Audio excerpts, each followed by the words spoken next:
Round 11 Monster Energy AMA Supercross and FIM World Championship is now complete from Arlington, Texas and AT&T Stadium. Todd Harris alongside Ricky Carmichael at the conclusion of a great night of racing. Ricky, let's start in the 250 West class.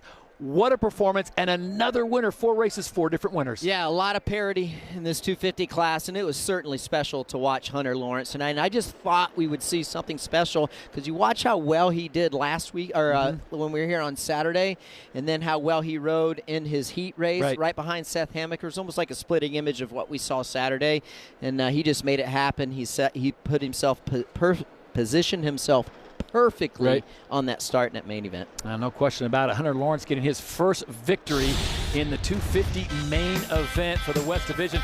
All eyes really on the 32 and the 31 to see what would happen with McAdoo. Would he continue to hold that red plate? And problems early on. Yeah, right there. That was just a racing incident. Rider coming across the track. He gets tangled up. So many guys passed him.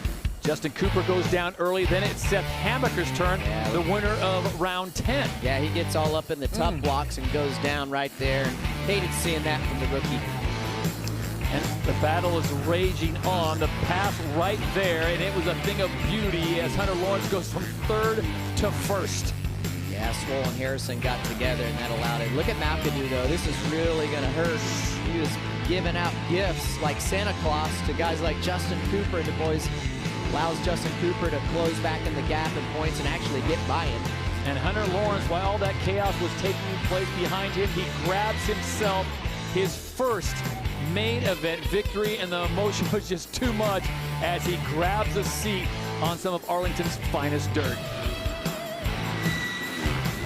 And how about this? Another first as Jalek Swole gets his first podium. Yeah, and he rode well all night long in that main event. Got a great start, and he maintained his pace. You could see the emotion right there. So happy.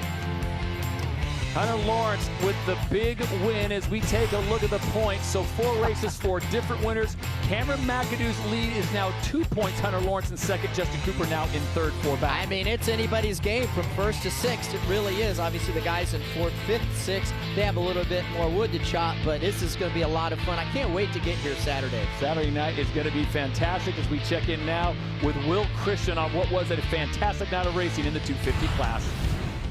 And like you guys said, an emotional night. I feel like there just wasn't a dry eye down here. When we look at the podium, it's just guys who you could see it means so much to them. But that's not the first time that we've seen this season, isn't it? Like even Daytona was incredible when we saw everybody up there. We saw McAdoo with his win, Pierce Brown. I mean, it's just, it doesn't stop in this 250 West class. And so that begs the question, who is going to be next as we look here at the 4 winners so far? I mean, you know, we still got a lot of guys in the field, right, who could potentially do this or at least jump up there on the podium. And everyone who we see right there absolutely should be up there again to take another win. And then today as well, Daniel, we saw Kyle Peters. That was great for him. He hasn't been up on the podium here in Monster Energy Supercross for a little while too. So it's like, it's anyone's guess, right? Who's it going to be? I don't know, Will. I don't know. I don't think they know. And I'll tell you what, the top guys in this class seem not to want to win it. The mistakes today were incredible, but before I get to them, Kyle Peters, let's throw one more thing. He has gotten a podium on a privateer Honda back in 2013, so good job for Kyle. Justin Cooper wins the opening round, has not been on the podium since. That was a big mistake. He's had bad starts. That was the cause of the issues before. Now it's just the mistake. Hammaker goes down, makes a mistake. Cameron McAdoo goes down and make a mistake. Look, I don't even know who the favorite is to win this title anymore. I don't know who wants this championship enough to stay disciplined in these big moments, because for Justin Cooper, he could have took huge advantage of Cameron McAdoo, and vice versa. Cameron McAdoo, I mean, he could have taken advantage of Justin Cooper, and I got to tell you what, you got to look at that McAdoo footage right there again. I wonder if the AMA will review that. He did cut off a lot of ground, so I'm not sure what they're going to do on that. So he might actually lose more points, and if he did, he might lose that red plate. But this 250 West is out of control. I love it. Nobody seems to have it under control except for Hunter Lawrence, who is quietly, slowly figuring it out. Now he gets the win. He's right there in the championship, and the way he's progressing, maybe he gets this thing. And I'll tell you what, before the first round, nobody, not even his own team, thought that was possible. Well, you sound like me now. He almost wanted to make a prediction, but wouldn't do it. Ricky, I will make a prediction any minute you ever ask me to, so you know that I will. You, on the other hand, do not. So from the chaos of the 250 class, we'll have to see what plays out Saturday night. As we go to the 450 class, there's not a lot of parity, Ricky. I mean, there's 3 guys that are really battling out, and tonight Cooper Webb showed the reason why he has that red plate. Well, and he withstood the pressure from Eli Tomac like a true champion, and it is so hard to be in that position. And make no mistake, I don't think I'm going to go out on a limb here to think that Cooper Webb knew that he was losing time in the whoops. He said that he learned something. I'm just guessing it was the whoops because we visually saw it here on the broadcast tonight. But with that, I mean, he rose to the occasion. He did exactly what he needed to do. If he's able to pull off the hat trick here in this residency, it's going to be really, really tough. Do it, Ricky. Predict it. Do it. No, I'm not going to predict it. I said it's going to be tough for them to beat him, but keep this in mind. We're going to some outdoors. The rast of the series is going to be outdoor. Anything can happen in Atlanta. And then there's Salt Lake. This time of year, you got Salt Lake. At elevation. It was like last time when we were there last year, it was like 100 degrees one day and snowing one day. So still a lot of racing left. Let's take a look at the highlights in the 450 main event. I don't want to say it was boring because Cooper Webb got the whole shot and checked out, but he took 2 other guys with him, and they had a cat and mouse battle. I think it might have been the suspense. Yeah. Like they were so close, and you're like waiting for something to happen. Exactly. Anticipation. And really nothing happened until Eli Tomac made that one little slip. But what you see right here is pretty much how it was until, 5 minutes to go. A lot of dicey stuff going right there. You can see Aaron Plessinger gets into Vince Freezy, and that's going to set up a chain reaction. Of all people, his teammate Brock Titbull runs into the back of him. Now look at this. Takes the carpool lane. Yeah, I think this is going to get another look right here. Jason Anderson grabs a handful of throttle. There it was. That was the moment. Yeah, that was the moment. Took all the momentum out of Eli Tomac, and I think that Eli Tomac was waiting to make the last lap pass on Cooper Webb. You think he was waiting so he wouldn't get passed again by Cooper going through? That's right. I think that's exactly what happened, but you could see the win right there. Anytime you could win like that and you have the 2 guys right behind you, that's huge mentally. Look at all those winners right there. Cooper Webb now with 5 wins on the season. Roczen, his 3 wins, all coming in Indianapolis. And there's Eli Tomac with the 2 wins, and Barsha still in. Yeah, I mean, there's plenty of guys that still have the ability to win. Sure. I still think we might see one of the rookies. Chase Sexton would be good for him. Really Dylan well Miranda's, tonight. if he can start getting some momentum. Hey, what about Aaron Plessinger? He's been riding well, too. Jason Anderson. Certainly more guys that are able to win. We'll probably see Marvin Muscan back, so a lot to look forward to. Well, you had the front row seat down there, and you saw the track and how tricky it was for all these riders. What's your takeaway from tonight?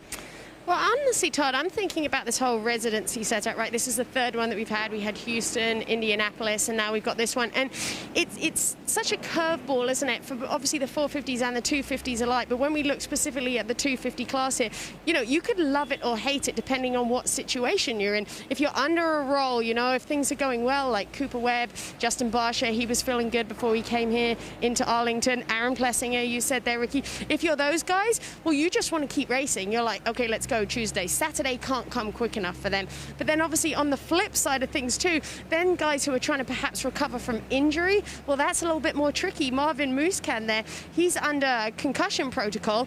He would probably have been able to race there, maybe if he passed it, had it been a normal Supercross schedule situation where we're racing every Saturday. Justin Brayton, he was hurting when he came in today, and has unfortunately added another injury to the top of that. Dylan Ferrandis, a classic example. He was hanging in well there today, but he got injured on Saturday night and was clearly in a lot of pain when he was riding here tonight. So really these residencies, wow, they can be your friend, but they can be your foe as well. Well, Ken Roczen stands out for me on tonight, and the reason why is because I think this is a move back in the right direction. Even though it wasn't a win, he is back on the podium. Let's take a look at the results that he's had since Indianapolis. Don't forget, he swept Indy. He won all 3 races that week. Then we go to Orlando 1. He gets 2nd in Orlando 1. It was a good ride. He sat behind Cooper Webb. He challenged him, but just couldn't get it done. You go to Orlando 2, gets a bad start, comes from way back. Great ride, but only gets the 4th. Daytona, some weird stuff there with Cooper Webb, gets a 4th. Here on Saturday night, bad start, he gets a 6th. Now tonight he's back on track somewhat, gets back on the podium. So it's a great ride for him, but there's one thing that we got to look at that's really going to kind of paint the story. Roczen has not led a lap since Indianapolis, okay? That's 5 races he has not led a lap. In those 5 races, Cooper Webb has won 4 of them. So if you're looking at the trends right now, yes, this is good for Roczen to kind of make his way back towards the front, but at the same time, his competition, who was 16 points down, is now 12 points up and is winning 80% of the races over the last month or so. So good for Roczen. You're still in this thing. It's trending right, but you need more than this if you want to knock off Cooper Webb. And Daniel, I don't know if Ken Roczen's a basketball fan, but I'm sure he's probably wondering, why can't we be like March Madness and move everything back to Indianapolis and just keep racing there? Yeah, no doubt. And like I said, we are going to open-air stadiums. Anything can happen. So if you're Cooper Webb, you're thinking, I got to win one more time where it's a controlled environment. But if you're Ken Roczen, you're Eli Tomac, you still have a really good shot if there's mud races. Well, the residency continues Saturday night here from AT&T Stadium. It will be a great one. Can Cooper Webb get the three-peat and win the entire residency like Ken Roczen did in Indianapolis, or will someone else step up to take it away? It will be an interesting day, as you can watch it all live, commercial-free on Peacock Premium. That's at 8 o'clock Eastern, or if you want to wait and watch it on NBCSN, that's at 10:30 p.m. Eastern, the third and final stop from Arlington, Texas in AT&T Stadium. So round number 11 is complete. Cooper Webb gets the win. Congratulations also to Hunter Lawrence, for Will, Christien, and Daniel Blair, and Ricky Carmichael. I'm Todd Harris. Good night from Texas.